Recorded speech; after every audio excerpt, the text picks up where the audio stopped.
naomba Maa community, tunajua tuko na historical ya uongozi tukiwa pamoja.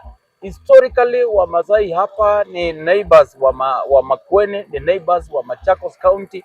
Nataka Maa yote kutoka kule Laikipia kupitia Narok kuja hapa Kajiado kwenda kule Loitoktok, wote tukutane na tuongee na lugha moja, ndio tuweze kuona ya kwamba tuungane na Wakenya wale wengine, ndio Kalonzo aweze kuwa rais wa Jamhuri ya Kenya baada ya uchaguzi ujao. Itakuwa vizuri tukiwa pamoja, kwa sababu nchi itakuwa moja, na tunajua uwezo, na tunajua nia, tunajua